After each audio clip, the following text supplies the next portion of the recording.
Hai semuanya, aku Michelle. Halo semuanya, kenalin aku Cassandra. Halo semuanya, kenalin aku Barbara Joko Winoto, biasa dipanggil Barbar. Halo, aku Punsa Tanjung, bisa dipanggil Jujung. Hello guys, my name is Borega. Aku akan jawab pertanyaan. Aku bakal jawabin pertanyaan-pertanyaan. Kita mau jawab pertanyaan. I will answer some question from Mana konten? Mana konten? Mana konten? mana konten.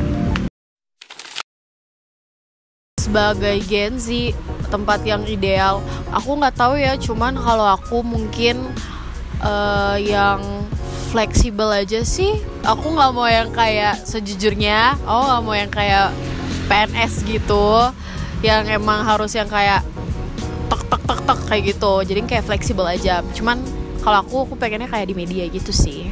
Oh, menurut aku sih lingkungan kerja yang ideal tuh yang gak toksik. Contohnya kayak teman-teman kerjanya ngomongin, terus kayak nggak saling deket gitu. Jujur aku kurang suka sih kalau yang sama satu sama lain gitu nggak kenal gitu.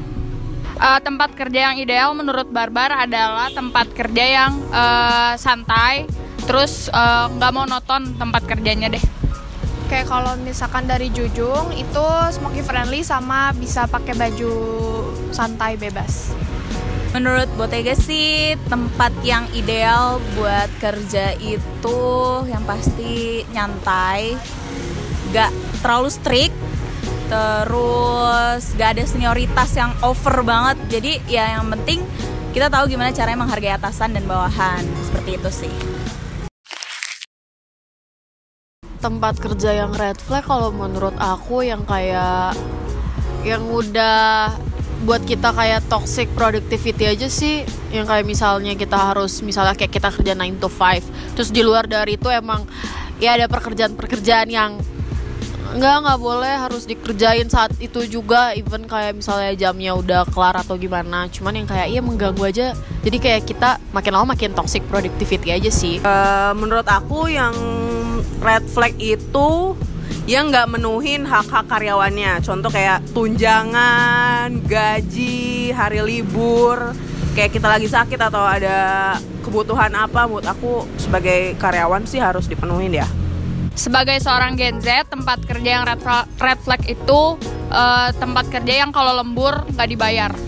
Kalau menurut Jujung tuh lingkungannya yang toksik gitu, yang ngomongin satu sama lain.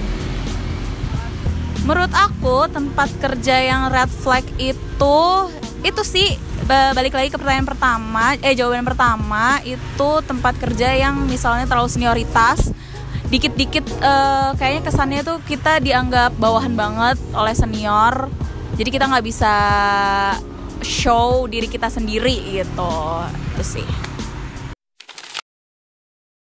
Kalau aku mungkin karena aku tadi udah nyebutin fleksibel, jadi aku kayaknya lebih memilih yang sistem kerja yang fleksibel sih. Soalnya kalau fleksibel nggak tahu ya, mungkin kalau misalnya aku kerjanya di agensi mungkin yang kayak per project gitu, mungkin aku lebih suka karena ya bisa kerja.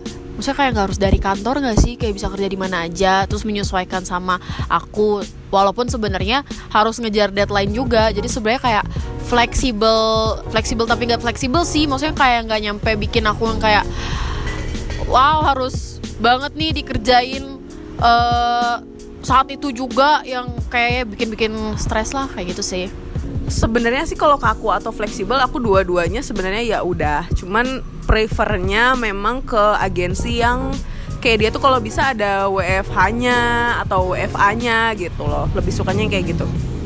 Kalau Barbar lebih suka kerja yang fleksibel karena biar mental health bagus. Kalau Jujung juga sama, yang fleksibel karena lebih banyak waktu luang untuk melakukan hobi. Jadi kayak work-life balance gitu. Yang jelas yang fleksibel dong ya, karena bisa lebih nyantai, yang penting kerjaan beres gitu kan. Karena kalau kaku ya jadi kita nggak enjoy lah kerjanya gitu.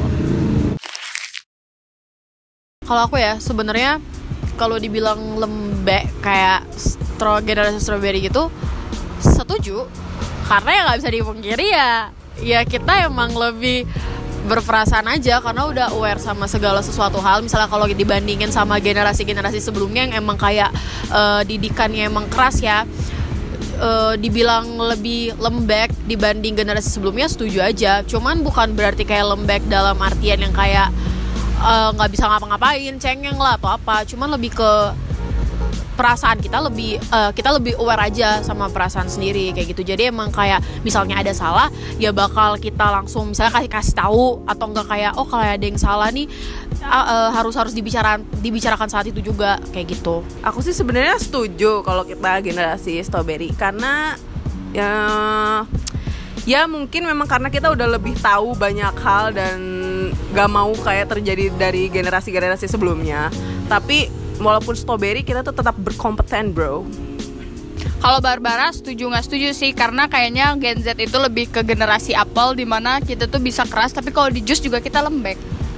Kalau menurut Jujung sih nggak setuju, karena pendidikan orang tua Juju itu kayak militer gitu, kayak keras gitu sih.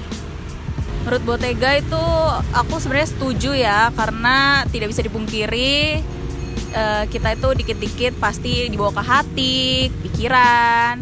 Jadi emang kurang kuat daripada angkatan-angkatan atas, tapi nggak bisa meremehkan Gen Z juga ya. Mereka juga punya kekuatan yang bisa ditunjukkan sendiri gitu. Itu sih. Chill and flexible.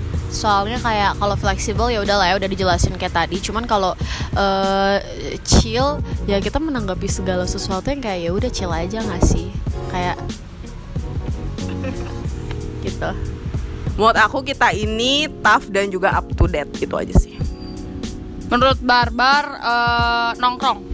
Menurut Jujung itu kalau Gen Z itu kalau story suka di zoom gitu loh. Oh iya benar. Satu hal yang bisa menggambarkan Gen Z itu menurut aku adalah freedom.